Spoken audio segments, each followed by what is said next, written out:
Yo, welcome to Beat Motel. This episode of the podcast can be a bit different. I'm in Bury St Edmunds tonight. I'm stood in front of the Hunter Club, which is a brilliant venue here. Now, for a town that's got just 40,000 people living in it, Bury St Edmunds punches way above its weight in terms of the quality of the music and just how brilliant the live music is as a whole. But if you're about to turn off and think, oh, it's about Bury St Edmunds, what do I care? Well, I'm going to talk about some problems that Bury St Edmunds has got, and these are problems that your town also has, and it relates to live music. But before we get into that, I'm going to go into the Hunter Club, and we are going to talk to some people about this brilliant event, which is a fundraiser, I think. Is it? Camera person? Yep. Fundraiser for the rehearsal rooms, which is just up there. If you turn the camera around, if you're watching on video, you can see it. Am I pointing at it? No. No? Okay. Never mind, let's just go in.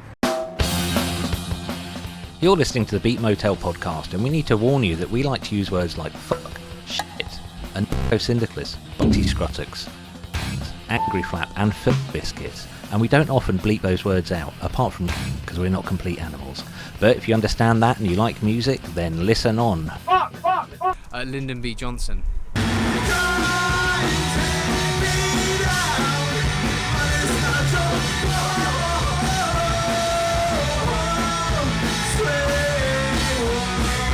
So that was Brazen Bull we just heard a bit of, the band apparently reformed just for this event. So why Bury St Edmunds? What's so important? What's so interesting? As I mentioned earlier, it's quite a small town, but the quality of music from here is really high. We've had some really big bands come out here, like Miss Black America, and I can't remember if they're Jacob's Mouse or Modest Mouse, one of those two, also from this town. But I've been part of the scene in Ipswich for 30 years, and a lot of people in bands in Ipswich kind of wish they were part of bands in Bury St Edmunds. It's just got such a good, encouraging, nurturing atmosphere. Young bands can play. A guy called Seymour and a couple of other people put on regular gigs here that are all ages for many, many years, and it's all on the Fugazi principle. The tickets will never cost more than £5, and they are always all ages. So a little bit later on we're going to have a look at the other venue, which is the rehearsal rooms, and I'm going to tell you why that's important. Am I teasing too much? Should I just get on with it? Nah. So I'm here with Max, and I know Max from several bands, and I first saw you played at the rehearsal rooms, and you were what? Barney Gumble. I think I was with my mate Isaac. How old were you? Would it be 60? Maybe just turned 60. Just 16. I thought you were like 14 or something. I might be 15. I can't remember. Details are not important. So it is again. But the point is that you asked to do a gig at one of the noise gigs at the rehearsal rooms, and Jay and possibly me said, well, we need your dad to come along so you can see what this is like. Yeah. Can you remember what your dad's first impressions of that gig were? I think he was very bemused. Bemused? By Ken Last especially. Yeah. Very amused by Alfie sort of popping about in the wig. But the point is that he came along and I spoke to your dad at the gig. And I said, so what do you think of it? And he said, there's some interesting things. It's all right, you haven't got to say you like it. If you don't like it, you can just be like, not really my taste. Yeah, but crucially, he said it felt like a safe place. It was a safe environment. He had no trouble with you coming back to do a gig. Let's just take it. All the rehearsal rooms stuff, everything that happens there just feels like very safe. And when I put on the gig with Carlos, with Good Dog, we were just focused on making sure it was a safe place for people to come enjoy some music. So I don't want to go on about your age, but you are, how old are you now? 17. 17 Just now. turned. So you're 17 and you're able to put on gigs. Now, do you think that would be possible if the rehearsal rooms didn't exist? Absolutely not. It's a really good sort of, it's a lovely venue, and it's small enough for people to be able to dip their toes into doing things using that space. And Neil, more than helpful. Neil's the owner? Yeah, Neil the owner, he's always more than happy to help with equipment, setting things up, sort of just making sure things go smoothly, which is really useful, and not many venues have sort of an owner who will just help. No, you've played a bunch of gigs now in other towns and other places. You don't get that really. You don't really get that. I think Rehearsal Rooms is probably the friendliest venue I've played, just because the people there, and it's just a really good spot. Cheers, Max. Thank you, mate. Thank you. We're now outside the rehearsal rooms, and this is, about 20-30 metres from the Hunter Club, the last venue we're at. And this is why we're here today. This is a very special place. I'm going to speak to some people who have played here and had their first gigs here, put on their first gigs here. But this place has a problem. A few months ago, they were royally shafted by their power supply. I'm not going to go into all the details, but they had to close down and they had no power. So for a while, they had to use this. Come and look at this. Sorry, listeners only, on video. You see this? So this is a generator. And after many, many years of putting on gigs here with no noise complaints whatsoever, the generator caused some problems and things just got a bit tight. We'll find out what happened next a bit later. Jay. Hello. Hello. Hello. How are you? I'm alright, how are you? You're here late. You've missed all the bands already. Well, yeah, one thing you're never going to get from this podcast is punctuality or accuracy in any way. Anyway, we're here inside the rehearsal rooms now. So you've put on how many gigs here? Probably 20 in total over the years, including the punk ones we used to do, I reckon. So why here? Because it's little, because you can bring your own booze, because we know Neil, and we can text him, we can say, is it free? And he says, yeah, and then we book it. And then sometimes we can leave gear here overnight and pick it up in the morning. It's got 3 parking spaces. So what do you think the Bury scene would look like if the rehearsal rooms wasn't here? It would be smaller, I think. Lots of people do use the place for recording sometimes as well as practicing. They teach people here as well, is that right? Yeah, there's teaching upstairs, I believe. And there's big metal things that you can store bass drums in, if you've got a bass drum. What if you haven't got a bass drum? You can store a cymbal stand instead.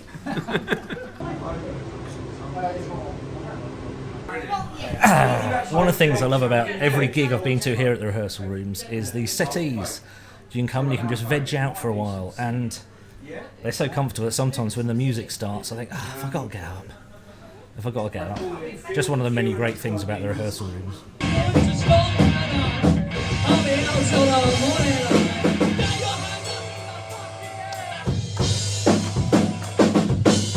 Good afternoon, Barry, we are fucking balaclava!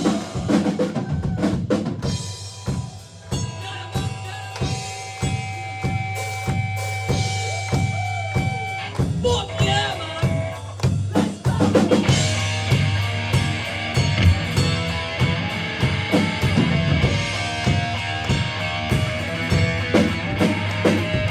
Sorry to bother you, can I borrow your phone because I'm not the man with fun and the nice because I can see the sky. And I'm Saturday morning, I'm doing right. Don't stand still. 2, 3, 4. You're gonna fucking jump. Have you got that Bury St Edmunds? Have you got that Bury St Edmunds? Back it up.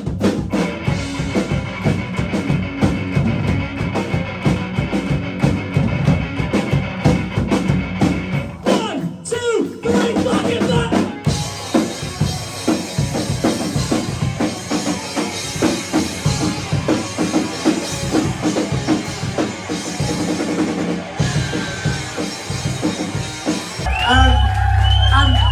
And the love for Neil and for his business is quite astonishing.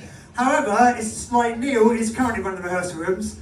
He doesn't like attention at all, but Ken, who started the business with him, is still right there as well. So Neil and Ken, right! Neil and Ken are together again at last.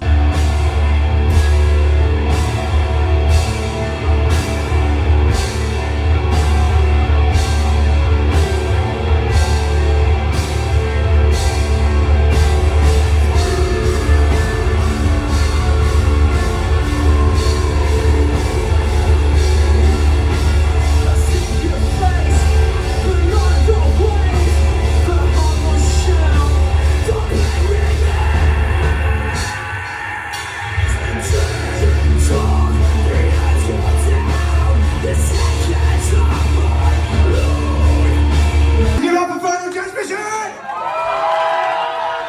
Could be a lot louder than that final transmission! Marvellous. Have you got any merch today? Tell us your name, just talk about the rehearsal. So, my name is Adam, I'm the lead singer of Final Transmission, and I've known Neil now since probably even earlier than 2009, 2007 maybe. One of my parents took me to the rehearsal room when I was just learning bass, just to meet some local musicians. It wasn't until 2009 I put a band together and we started playing music and stuff. So we rehearsed in the rehearsal rooms from 2009, 16 years now. Known Neil, we've known Ken the whole time. Great guy, they couldn't do enough for us. Quit music a little bit in 2011 after a couple of failed bands. And then in 2017, the guys from Final Transmission caught up with me. And we've been using the rehearsal rooms ever since, weekly, so... Yeah, I live in Bury. How different do you think Bury would be without Neil and the rehearsal rooms? It'd be nothing. The straight answer is it would be nothing without them. Because there is no space. Sure, another space might come along, but it could anyway, and it hasn't. So, I think there'd be nothing. We probably wouldn't be able to rehearse. We'd probably all be bedroom guitarists recording stuff at home and never getting any useful information, So yeah, that's so important.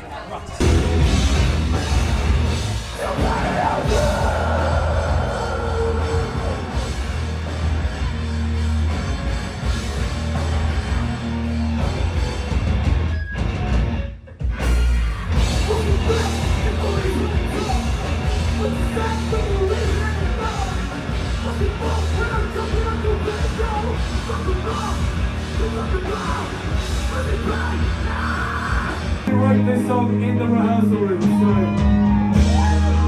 it just goes to show that without the rehearsal rooms you don't get art. You don't get art in the local community without spaces that allow you a space. It's an honour to be here to support. Love you all. You know my speech to as well.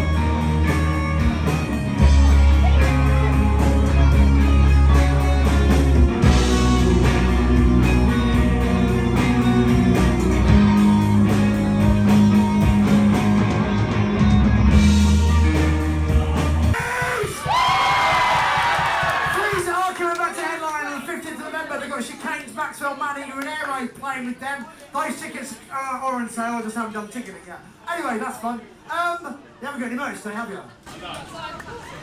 Support the local scene every chance you get. He's right. He's fucking right! And right, in about 15 minutes time we got the vitamins. But in the meantime, as they leave the stage, right, because I fucking love this band, you love them too. One more time for Fleet!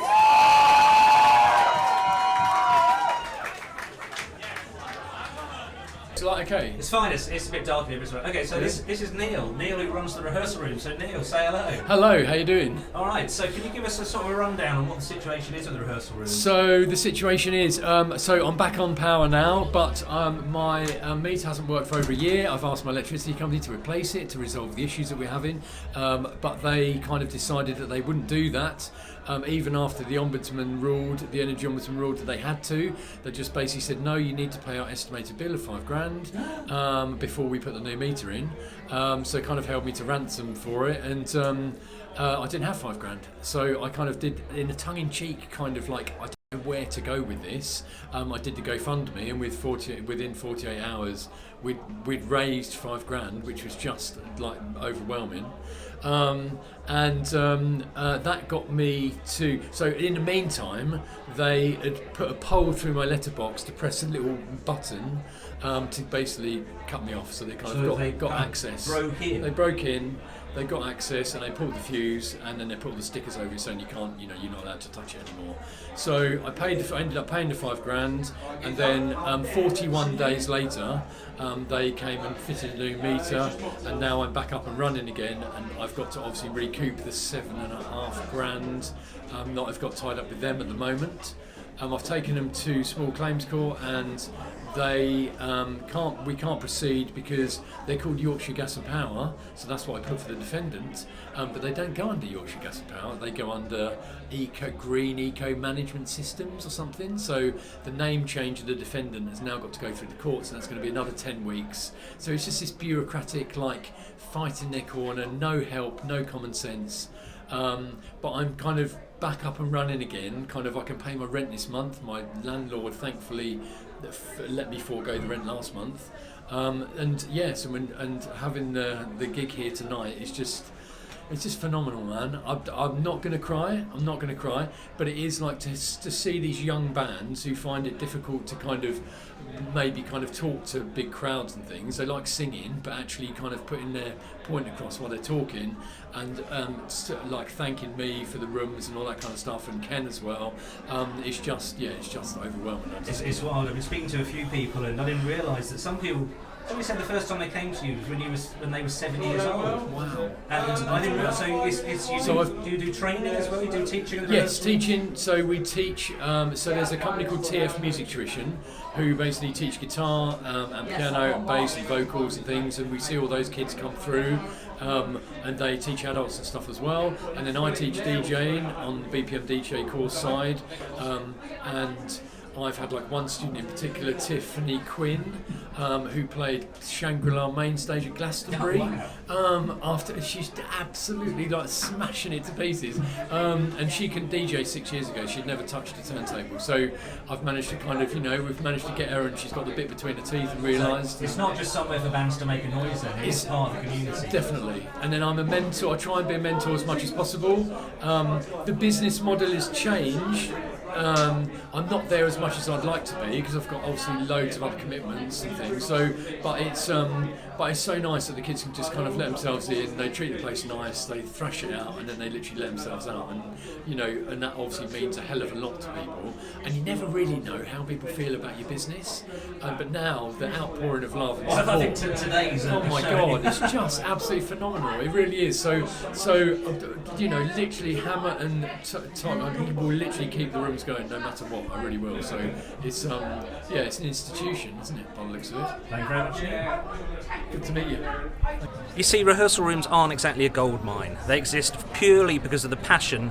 So I was looking at the wrong place. Leave it rolling. I was touching the mic. Okay, rolling. Yep. You see, rehearsal rooms aren't exactly a gold mine for the owners. I think most of them just about survive. But as you've just heard from Neil, the owner, they exist because of the passion behind the scene. If it wasn't for rehearsal spaces, safe places for young bands, old bands, everyone to go and learn their craft, you won't have a music scene. And that is too horrible to even think about. What part of the Bury St Edmunds music scene is the only place of its kind in this area. Most bands start out rehearsing there, and without it, the scene falls apart. If the scene falls apart, then there's no Hunter Club, and life without a music scene in Bury St Edmunds is rubbish, and I know that because I grew up when there wasn't one. And by being here today, you are helping to support the rehearsal rooms.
Good, right?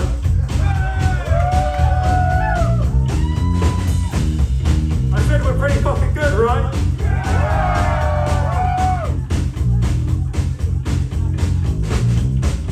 That's why we refuse to play before 8 o'clock in the evening.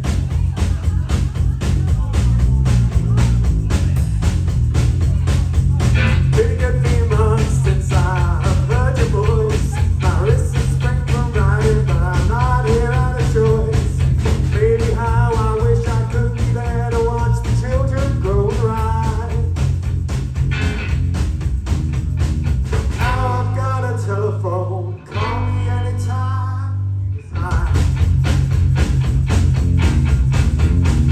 Now I've got a telephone.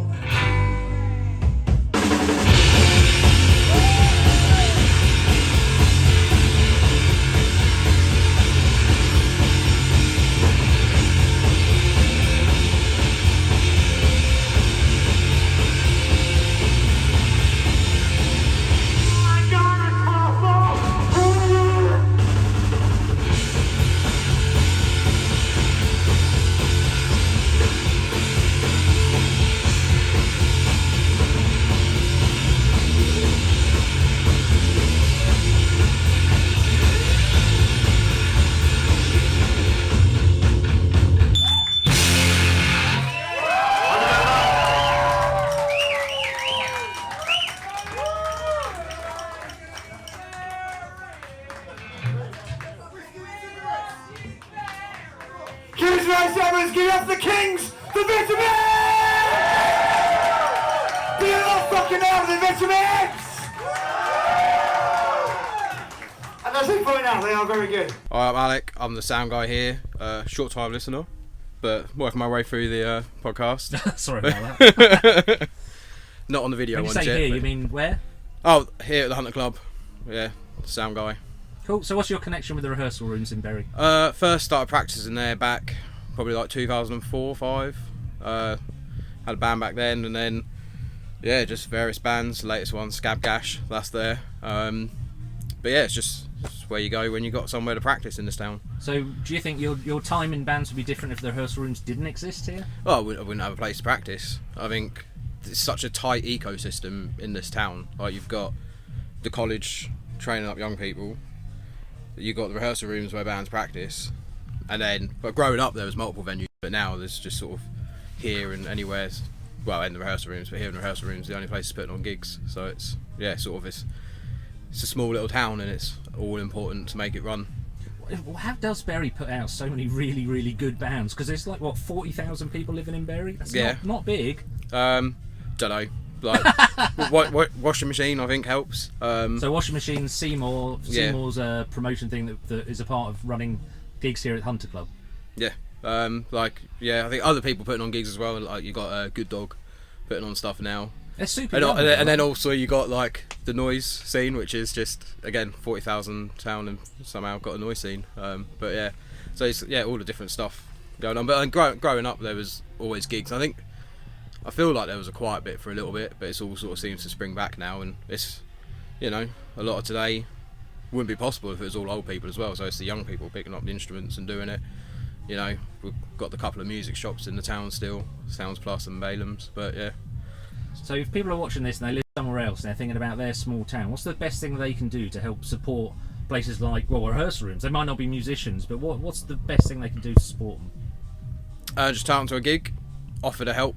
I mean, the internet's an incredible source now. I've got one geezer who shadows me, and all he did was just keep me up to gigs and keep asking me questions until I was like, you might as well just come hang out and ask me constantly. Shout out Carlos, he'll like that. Gets mentioned enough on the pod. That's Hello Kitty Funland. But yeah, just turn up, you know, ask bands questions, ask promoters questions, ask sound guys questions when it's right to do so. But yeah, just help out or just give it a go. Like, it's yeah, just other than that, pick up a guitar. Whether it's, you know, you want to do an open mic night, turn up with just an acoustic, play some covers until you learn some original material. There's, yeah, play piano. Do something. Just do something. As Seymour says at the end of the night, it's just do something that isn't shit. Good evening, here is Bury St Edmunds. Thank you so much for joining out to the Hunter Club tonight for this very, very special day. Today is Rims Fest. We have spent the whole day over 3 stages raising money for the rehearsal rooms, which is a really vital piece of our local music infrastructure. Basically, if you've just arrived and you don't know the story, Neil for the rooms got a bill from his power company for £5,000, which if you've been to the rooms, you know it's tiny. There's no way that it cost that much. And he queried it, and they rewarded him for querying it by cutting his power off. In fact, they broke into the rooms and ripped all the circuitry out to punish him for querying them. The local scene came together. Yeah, fucking right, boom. The local scene came together and donated £5,000 to pay that bill. And then they refused to reconnect him for 41 days. No small business can survive 41 days without any income. So we are helping Neil get back on his feet with the business because it's such an important part of what happens at Bury St Edmunds. We are really lucky for a tiny town of 40,000 people to have a scene the size we do, and the reason for it is there are opportunities to perform, and without opportunities people don't bother to perform. The Rooms has been there for 20 years, my bands have been through it, every band who's played today has been helped by Neil and Ken, who started the business over the last 20 years. And we need it because otherwise this place doesn't exist. And it will have the ripple effect of the Rooms closing down will be awful for the whole East Anglian scene. So everyone who's come today and paid, you have all helped to safeguard it, and all the bands who played have given up their time for free. So can you just fucking cheer for everyone who's been here, who's served, and that brings you, you wonderful bastards. So everyone has been involved, you've been magnificent. But there is a headliner, an overall headliner, and look at the fucking room that's packed right now. There's a reason for that. Because the band about to play are the greatest band in the whole fucking world, JDT!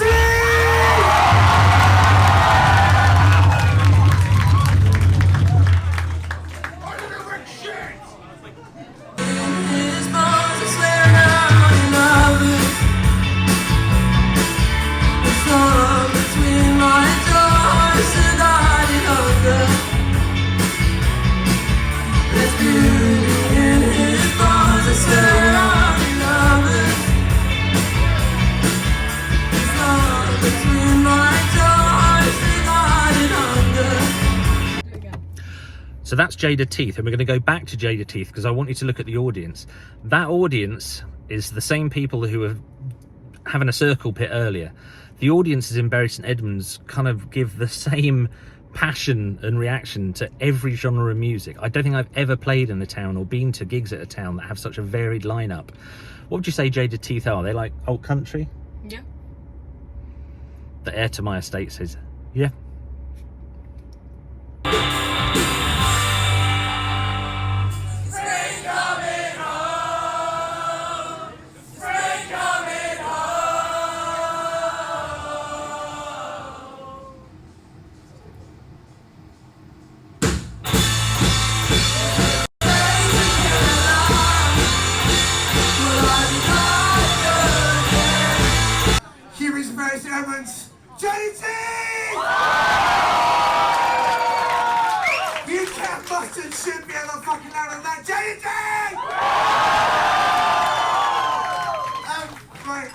Can we just point out, and no one has pointed this out yet, Jack has put on has new glasses, which are simultaneously the same glasses worn by Jeffrey Dahmer and Bruce Bockleitner in the 1982 Disney film Tron, which is mixed messaging that I approve highly of. So I'm not sure which one he is, I'm not going to ask him. This has been like the most amazing day. We have had 216 tickets sold, which is at least £1.5 for the rehearsal rooms. But we will announce tomorrow exactly how much funds cost to cover, and like people are taking their cut and all the rest of that shit. Like because we've been trying to give as much money as we can towards rehearsal rooms. But today has been all about the rehearsal rooms. People giving up their time to keep that place alive because it's so important. And then we have to thank the people who've been involved. So the rehearsal rooms was run by Tom for finding emo. Big up Tom, everyone! Help me on the job because he's lovely and like he's just, I don't know why he gives up so much time to help me. He's just a nice man. Joe! Behind the desk there. Alec! Alec fucking Jarman! And oh, hang on, Tom. Who helped you at the rooms? Dick! Dick helped Tom. Sorry, I didn't see Dick all day, that's what I forgot. And then we have like 4 amazing people who work here at the club tonight. We've got Kitty, Callum, Adam, and Finn. But all that is nothing compared to the fact that Neil and Ken, who set up the rehearsal room to give them, like, basically help this thing grow and become the amazing thing that it is today. So, like, Neil, are you in the room? Yeah. Ken, are you in the room? Come on stage. Hang on. Come on, Neil. Come on, Kenneth. Oh, Kenneth's off bloody-dying about somewhere. Anyway. Right, this is Neil. He earlier on, someone said to me, you know, Neil was like, people have been saying, I love the rehearsal rooms, I love practicing there, but they didn't necessarily know who Neil was because he's like so quiet. Anyway, this is him. This is the man. So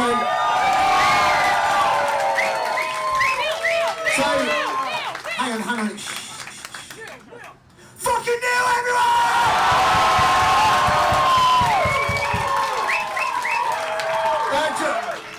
Say something. Thank you, guys. I don't like this bit, to be honest with you, but thank you all for coming out. It's really appreciated. I kind of work behind the scenes at the rooms, and I kind of come in and, you know, mend all the shit that you've broken, and you know, just stuff like that. But no, I really appreciate all of you. I've never been in a band myself. I DJ, and I know how much it helps, like mental health, and literally just to come in, and it's really important. We've got an amazing scene in Bury, so maybe we'll do this every year. I don't know, but I've got to it's just been amazing. I've had such a great day. You are just like a gig machine. I don't know. Do you know what I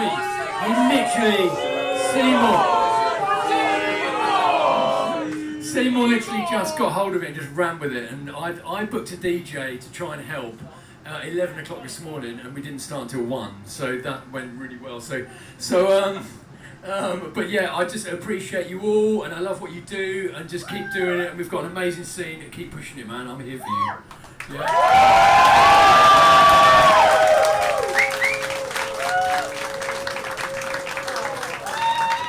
I think in a minute we owe it to ourselves to have the biggest picture of like loads of people ever in front of that side over there, so please don't get involved with that. In the meantime, like, if you like what you sing tonight and you want to form a band, because there's a place you can practice just up the road apparently. And there's a venue here that will give you a gig. What's really important is that you do stuff that makes you happy because you deserve to. There's all sorts of fucking horrible shit happening in the world, and it may appear that people, that maybe that, you know, things can't be good ever again. They will be, because there are good people out there.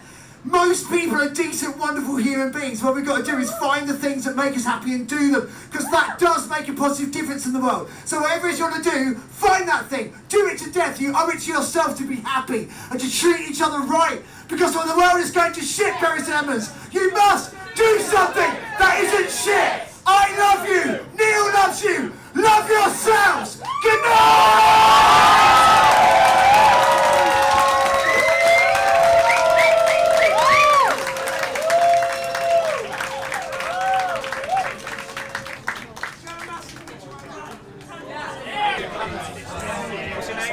Seymour. Today is about raising money to help the rehearsal rooms, which is the most important part of the Bury St Edmunds music scene, because without it, people would have nowhere to practice. Bands wouldn't bother forming, which means that this music venue here, the Hunter Club, will close down, and that's why it's so important, because I actually grew up in Bury St Edmunds when there was no rehearsal rooms of any kind, and unless you were extremely dedicated and hardcore and willing to go out to the countryside and find a village hall to fuck about in, there is no way you can practice anywhere. So that's why we're doing it. Assuming the bit where I just spoke to Seymour came out okay, I don't think I can really add anything to what he said about why today's so important. But part of the reason for making this video is no matter which town you're in, I want you to think about the supporting cast. We know that venues are struggling, and we talk about that a lot. We know how difficult it is to be in a band, but there's a whole other supporting cast. There's the rehearsal rooms people, there's the people who print the posters, the promoters who put the gigs on, but most importantly, you, the people who go to gigs. If you're watching this thinking, how can we make sure live music and originality survives? Go to gigs. That's the best thing you can do. Go to gigs. Bye-bye.